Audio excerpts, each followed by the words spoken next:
John, just what impressed you the most about the offensive performance tonight? 27 assists, 4 turnovers in a league game. Ridiculous. The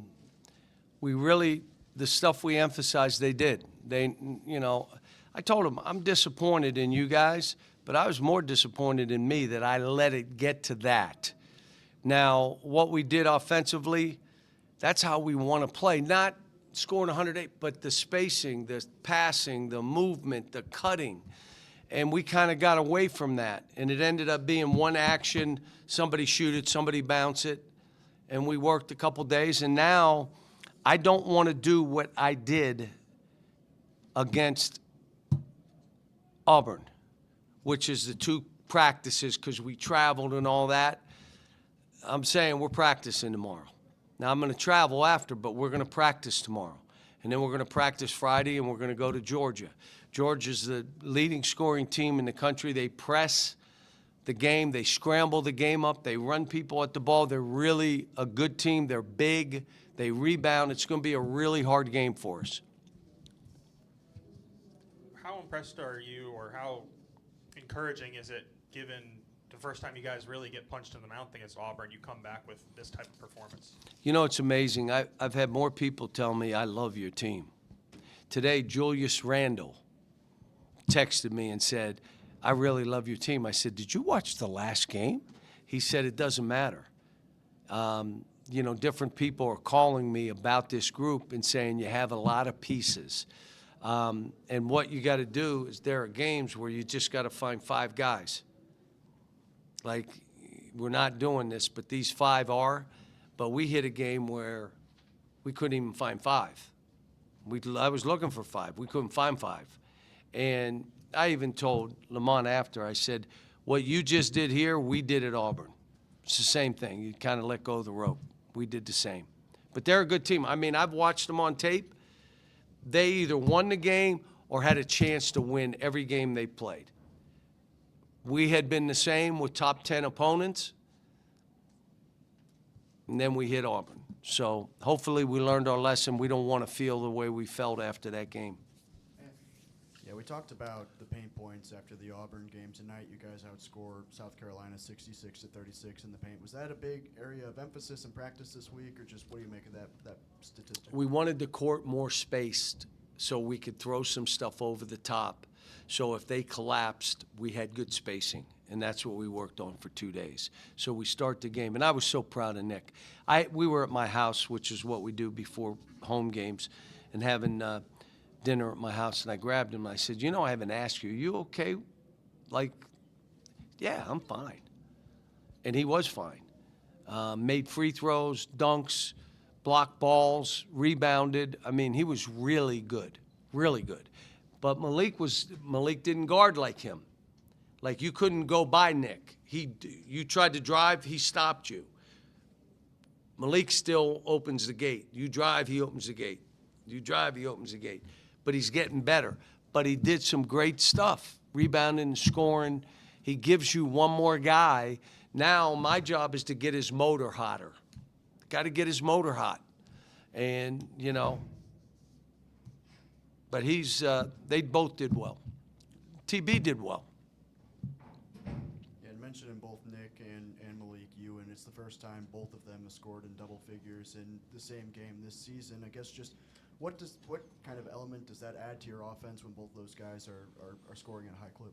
Well, it doesn't matter. Like, we're not a back-to-the-basket kind of team, and you look around the world, there's not a whole lot of those, okay? So ours is we're throwing it over the top.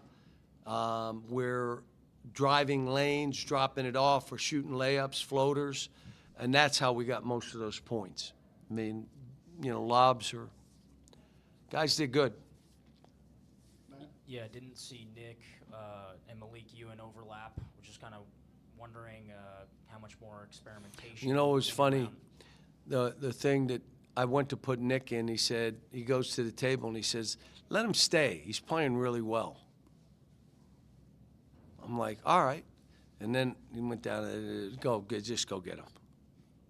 But it's nice that they care enough about each other The last piece to this is me playing both those guys together and figuring out. The problem happens when you're playing 2 games a week. You know, you're almost experimenting in games, and these are league games. But it's the last piece of this. The way we were last game, we didn't have anybody else playing well. We might as well play those 2 together and see what happened. Even still wanting to do that, they were both very effective when they were Yeah. alternating tonight. Why do you think that is, and what makes it tough for other teams? Well, they had great energy.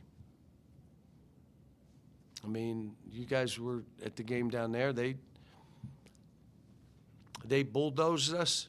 They outran us. They out-hustled us. They beat us to 50-50 balls. We never hit anybody. They always hit us. Tonight, we talked about it. I mean, you know, the thing is, this team has a chance. And it's my job to stay on this. And my will be stronger than their will. What happened at Auburn, I take as much responsibility as any player on this team. And I told you, I was disappointed in myself. And part of it was I didn't recognize what was happening. And let me tell you how coaching is. When things are going good, you sometimes put your head in the sand and just try to win the next game. And normally, you get kicked in the butt while your head's in the sand at some point. And so I kind of did that. Like, we win a couple games, we're in first place, and we're doing it. We're going to Auburn, you know, blah-da-da. And I kind of, so I got a job to do for these guys and holding them accountable. I held Darius accountable. He hit the floor. Maybe he got a foul. What I was mad about was that he didn't sprint back. He's pointing like and running back like that. No, you're not going to do that. You hit the floor, you get up for your teammates and run and get back into the play. And we may have been, you know, up 18 or whatever we were up. It doesn't matter. So, you know, doing what we're doing. And then you look, Mississippi won another game. I told them. I told the team after. You play like you did against us, you're winning games. I think they won their last 2. I don't know how I get started on that one, but I got one more question because I'm going home. Yeah, Coach, you talked about you guys only turning it over 4 times. You forced 16 turnovers, 22-2 advantage, and points off turnovers. Was that something that you keyed in on film or something that y'all saw, or was it just a matter of guys playing a little bit harder? When the other team is playing harder than you to start the game and you have to catch up, it wears you down. So at some point, you're going to let go of the rope. That's what happened to us last game. Kind of happened to them this game. The second piece of that, when you're behind the action, you're reacting slower also. And they're reacting faster because they're playing harder. They were more desperate. We were just playing basketball. They were fighting for their lives. So now, that's when I think we had 14 turnovers in that game. So, but Auburn's good. Did they win tonight? No, they lost to Missouri.